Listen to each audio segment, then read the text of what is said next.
आज दिन भर देश में यही चर्चा रही कि सैफ अली खान के घर आखिर क्या हुआ।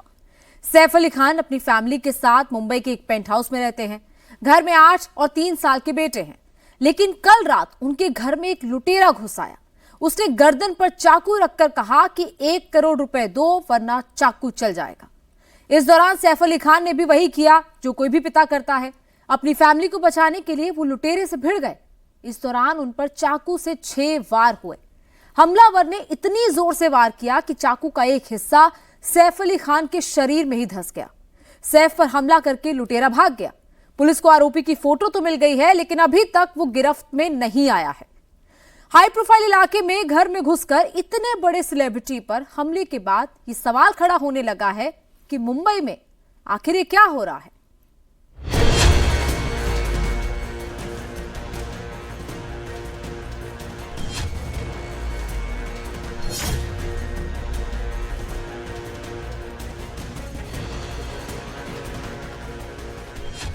सैफ अपने घर में भी सेफ क्यों नहीं? टॉप फ्लोर पर कैसे घुस आया चोर? गेटेड सोसाइटी में सुरक्षा चूक कैसे? ग्राउंड जीरो से क्यों गायब हो गए थे गार्ड? इतनी आसानी से कैसे आया और भागा चोर? घर में सबने क्यों नहीं सुना हमले का शोर? चाकू कहां से लाया चोर? पीठ में धंसाकर चाकू क्यों गया छोड़? ये कुछ ऐसे सवाल हैं जो इस वक्त सारा देश पूछ रहा है। मुंबई जैसा शहर, बांद्रा जैसी पॉश लोकेलिटी और हाई प्रोफाइल सिक्योरिटी वाली हाई राइज बिल्डिंग, उस बिल्डिंग के टॉप फ्लोर में एक चोर आसानी से घुस आया, सैफ अली खान जैसे स्टार पर हमला किया और फिर आराम से भाग भी गया।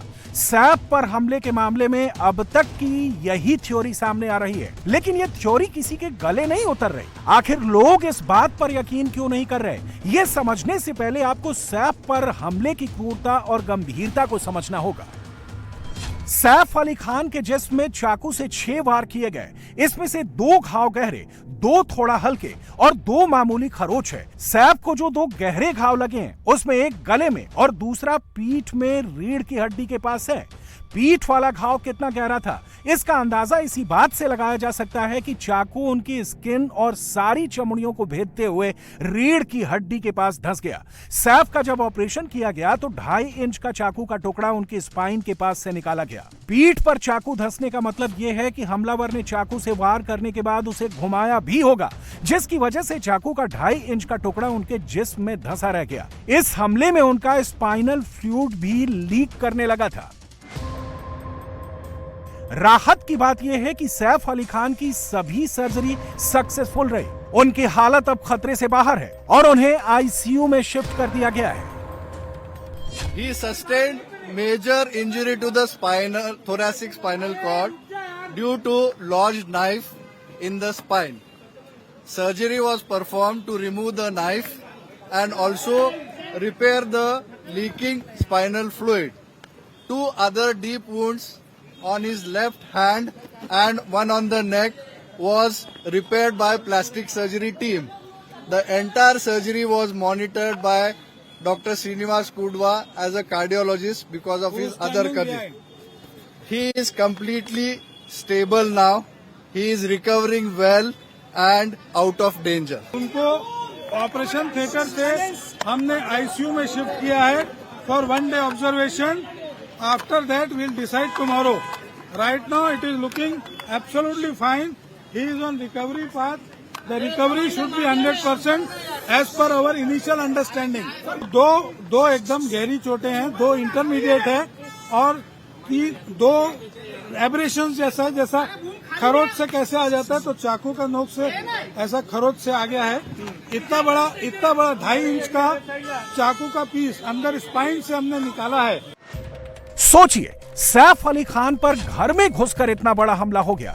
न घर वालों को पता चला, न सोसाइटी वालों को, ना ही इस सोसाइटी की सुरक्षा करने वालों को। यह हाल तब है जब अपनी पॉश लोकेशन और फिल्मी सितारों की रिहाइश होने की वजह से बांद्रा की गिनती मुंबई के सबसे सुरक्षित इलाकों में होती है। सतगुरु शरण नाम की इसी 12 मंजिला बिल्डिंग के ऊपर के 2 फ्लोर मिलाकर सैफ ने डुप्लेक्स बनाया था।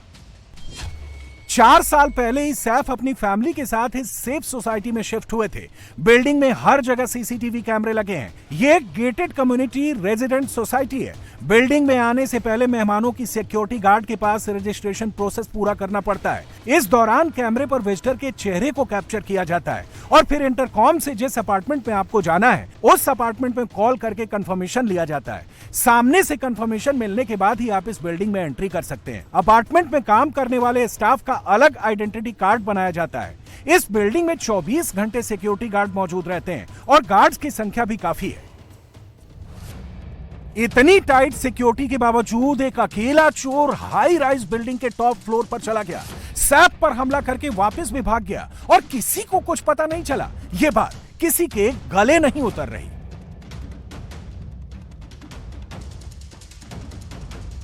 यह है पाली स्थित सदगुरु शरण अपार्टमेंट और इसी 12 मंजिले अपार्टमेंट के सबसे ऊपर यानी कि 11-12 मंजिल पर सैफ अली खान और उनका पूरा परिवार यहाँ पर रहता है। और ये अपार्टमेंट के दो गेट है, एक प्रवेश द्वार एंट्री गेट है और दूसरा। सैफ अली खान की सोसाइटी हमने आपको दिखा दी, यहाँ के सुरक्षा इंतजामों के बारे में भी बता दिया, लेकिन इन सबको भेदते हुए भी ये शख्स सैफ के घर में घुस गया और उन पर जानलेवा हमला करके वापस चला गया। सैफ अली खान पर हमला रात को करीब 2 बजे हुआ और अब संदिग्ध हमलावर की उस तस्वीर को देखिए जो सीसीटीवी में कैप्चर हुई। इसमें रात 2:33:56 का टाइम दिखा रहा है। हमलावर की वॉकिंग पोजीशन देखकर लग रहा है कि वो नीचे उतर रहा है। यह सीक्वेंस ऑफ इवेंट से भी मैच कर रहा है। सैफ पर 2 बजे हमला हुआ और करीब 2:30 बजे यह संदिग्ध बिल्डिंग से नीचे उतर रहा है, पीठ पर एक बैग और गले में गमछा। लेकिन सवाल फिर वही कि यह हमलावर टाइट सिक्योरिटी वाली सोसाइटी में कैसे पहुंच गया, सैफ के घर तक कैसे पहुंच गया, इसे लेकर कई तरह की थ्योरी सामने आ रही है। अब तक की जांच में यह सामने आया है कि सैफ के घर में हमलावर की फ्रेंडली एंट्री थी। फ्रेंडली एंट्री 2 ही तरीकों से मुमकिन है, या तो आरोपी की सैफ के घर में मौजूद किसी शख्स से जान पहचान थी, या फिर उसने कभी सैफ के घर में काम किया होगा और उसे वहां तक पहुंचने के सीक्रेट रास्ते का पता होगा। जांच में अब तक जो सामने आया है उसके मुताबिक चोरी करने के इरादे से घुसा यह शख्स सबसे पहले सैफ के छोटे बेटे जे अली खान के रूम में गया, फिर वो बाहर आया और मेड लीमा से उसकी झड़प हुई। शोर सुनकर सैफ अली खान वहां आए, उनके और आरोपी के बीच में हाथापाई हुई। इसी दौरान उसने सैफ पर चाकू से 6 बार वार कर दिया। लीमा के हाथ में भी चोट लगी, हालांकि लीमा की चोट उतनी गंभीर नहीं है जितनी सैफ की है। एक सवाल यह भी है कि हमलावर के पास चाकू कहां से आया। आरोपी की जो तस्वीरें सामने आई हैं उसमें उसकी पीठ पर एक बैग है। यह बैग वो चोरी का सामान भरकर ले जाने के लिए लाया होगा और हो सकता है कि चाकू इसी में हो। सच तो तभी सामने आएगा जब ये पकड़ा जाएगा। पुलिस की कई टीमें इसकी तलाश में जुटी हैं। एक्यूज्ड आइडेंटिफाई हो चुका है, उसने स्टेयरकेस का यूज किया था, ये पता चला है। उस एक्यूज्ड को अरेस्ट करने के लिए टीम्स फील्ड पर है। 10 डिटेक्शन टीम्स हैं जो अलग अलग डायरेक्शंस में काम कर रही है। एक एक्यूज्ड है, वो एक्यूज्ड की मूवमेंट उस अपार्टमेंट में कल रात में ये इंसिडेंस के समय पे देखी गई है और उस दिशा में इन्वेस्टिगेशन चल रहा है। अभी तक के इन्वेस्टिगेशन में ये एक चोरी का अटेम्प्ट था, ऐसा हमारे इन्वेस्टिगेशन में निष्पन्न हुआ है। एक्यूज्ड को जल्दी अरेस्ट करने की कोशिश हमारी चल रही है। मेड से पूछताछ के बाद पुलिस ने जो एफआईआर फाइल की है उसके मुताबिक हमलावर ने सैफ की मेड लीमा से 1 करोड़ रुपए मांगे थे। लीमा ने बताया कि उसे बाथरूम के पास अचानक कोई परछाई नजर आई। पहले उसे लगा कि करीना शायद अपने छोटे बेटे जे को देखने के लिए आई होंगी, लेकिन बाद में शक हुआ तो वो आगे गई। अचानक 35 से 40 साल के आरोपी ने उस पर हमला कर दिया। आरोपी से पूछा गया कि उसे क्या चाहिए तो उसने कहा कि 1 करोड़ रुपए। उस वक्त सैफ अली खान जो 12वें फ्लोर पर थे, शोर सुनकर वो भी नीचे आ गए। इसके बाद उन्होंने जब देखा तो अज्ञात आरोपी और सैफ के बीच हाथापाई हुई, जिसमें सैफ को शरीर के अलग अलग हिस्सों पर 6 जगहों पर चोट लगी, जिसमें से चाकू का नुकीला हिस्सा टूटकर सैफ के शरीर में भी अटक गया। यानी मेड के बयान के हिसाब से देखें तो यह मामला चोरी का नहीं बल्कि लूट और डरा धमकाकर पैसे वसूलने का लग रहा है। आरोपी अकेला ही था। उसका ये जो सीसीटीवी सामने आया है वो फायर डक्ट के पास लगे हुए सीसीटीवी का है।